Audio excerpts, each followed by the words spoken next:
right, ladies and gentlemen, a warm round of applause for Mark.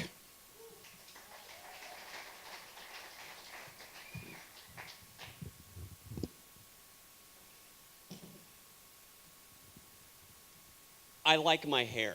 And it's not the way it looks because it drove me freaking nuts when I was growing up because it was a total mess.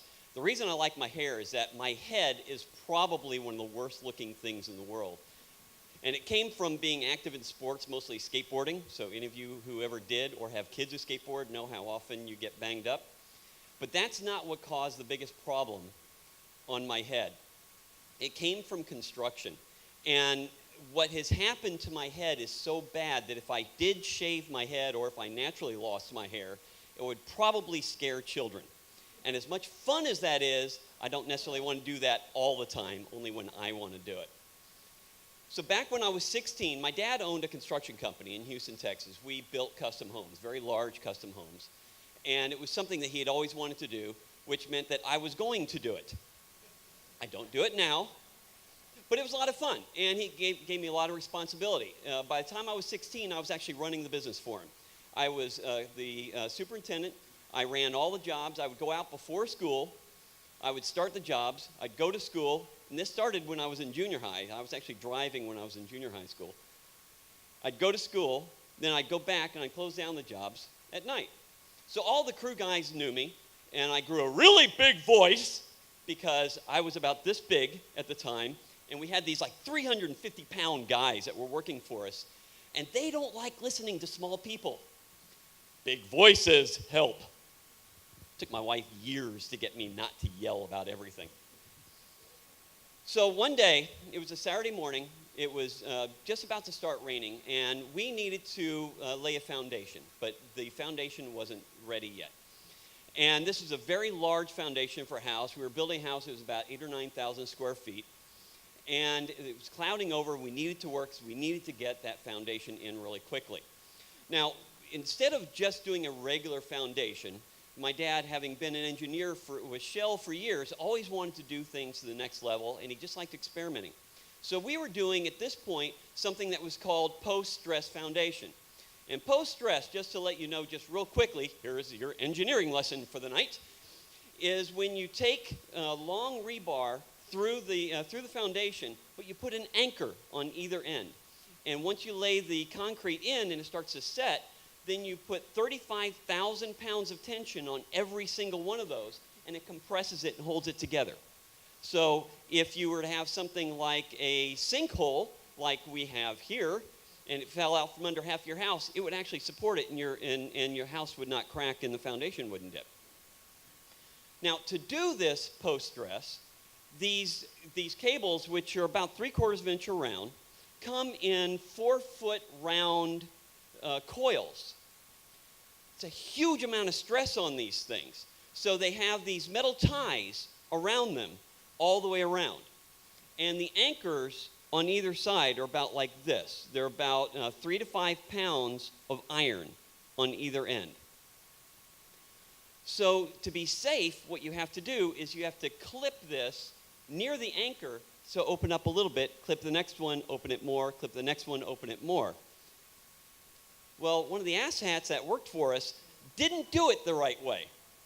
He clipped it the wrong side, so by the time he clipped the last one, the entire coil, strength of the entire coil, wanted to unwind this thing. Guess who was on the other end when it unwound? It was this side of my noggin right here. So this 4-foot coil, which if you multiply that by pi, is a little over 12 feet long, 3/4 inch steel, unwinding at some ungodly speed, ending instantly in my skull. Now this knocked the shit out of me. Knocked me straight to the ground. And as much as it concerned them about my health, it concerned them even more about their job because I'm their boss's son. So I'm on my hands and knees, seeing stars like crazy. And I'm thinking in my mind, I've got to get this job done before it rains. I don't know why that's all I was worried about. Probably because my father was a lot bigger than me, and he pushed me like hell. So the guys, everyone comes running up. My dad was on the job site, He came a little bit after I did that morning. They all come running up. I shake it off, say, yeah, I'm fine. Look, just don't do that shit again. Let's get back to it. So everyone quietly goes back around, and we start laying the rest of the cables across the foundation. And we're just about ready for the trucks to come. And one of the guys looks over at me, and it was a completely Mexican crew except for my dad. He goes, Mr. Simon. It's like, what? It's like, your shirt. And I look down, and I'm wearing a pink shirt. And then I remembered, well, I didn't come to the job site wearing a pink shirt.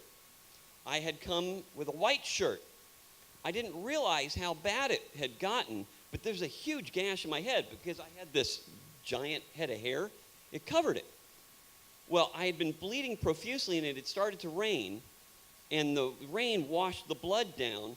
It covered my neck and completely coated my shirt front and back. Dad said, I think you should probably at least go home and lay down. Look, he's a father in construction. Unless something falls off of you, you're not going to the hospital. So I actually said, let me just get you going so that we're ready, and then I'll head out. So I worked for about another 10 or 15 minutes. I drove myself home. I have a splitting headache. I walk in through the door, and I back right back up again because I realize if my mother sees this, she's going to flip out. So I take off my shirt, and I leave it in the garage.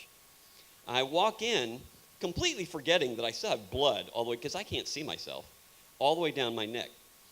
My mother promptly passes out when she sees me. She doesn't like blood, like most mothers don't.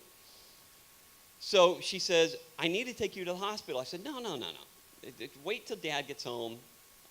Let me just lay down. So I lay down, and she comes and stands over me, staring at me in case something happens. Because we've all heard if you have a concussion, don't fall asleep. I have no idea if that's true or not. I went to sleep. So Dad comes home, and he said, well, let's take a look at this. We go in, and the gash is about 5 inches wide, and it kind of loops around a little bit because of the size of this anchor that hit me. He cuts out an entire section of my hair, opens it up, cleans out the gash. We're all doing this in the sink in the bathroom, and he sutures me. I was in so much pain, a little extra pain made no difference whatsoever. So he sutured me, and luckily, because I had so much hair, it just flopped right over it, and you couldn't tell I had a giant bald spot. So, knowing that I have this not only giant scar, but most likely a concave crater in my head, I can guarantee you, as I continue getting older, I'm going to be investing in a lot of Rogaine and getting really creative on how I want to scare children. Thank you.